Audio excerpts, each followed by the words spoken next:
Hey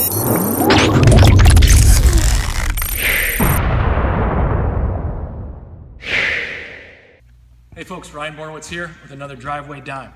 Today we're talking hand position, just shooting hand position on the ball. We'll talk about guide hand position in a different video. We'll talk about elbow and wrist and palm and all that, but I want to really just focus on that shooting hand position and where it needs to be, especially for the younger kids.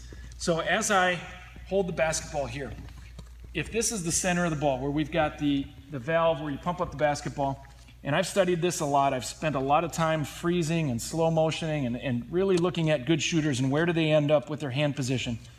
Typically, I'm seeing somewhere either here, here, or here. And it's usually in that range right here. I don't see a whole lot of good shooters over here, and I don't see them over here. Now, that's probably pretty obvious, but what I want to really focus on is the spacing of the fingers. Okay, I don't see good shooters with all 5 fingers facing the same direction.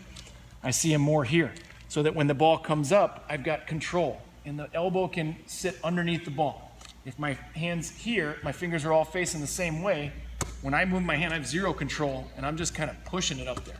So I want good control. I want those fingers spread. I want the ball a little bit off my palm. You hear coaches talk about that a lot, not having that ball right on the palm. I think that has to do with the finger position. If my fingers are forward, ball is going to sit on my palm. If I spread them out a little bit, I get that good amount of space in there. Now that I can get too far as well. So I want right about in there where I've got good control. And then when I release, that ball, the weight of the ball has got to be coming off of these 2 fingers at the very end. You know, some people will say pointer finger, some will say middle finger. I think it's really how you hold the ball. If your pointer finger is in the middle of the ball, you're probably going to release with it. If your middle finger's in the middle, you're probably going to release with that one. If you're in between, kind of where I am, I release right about there.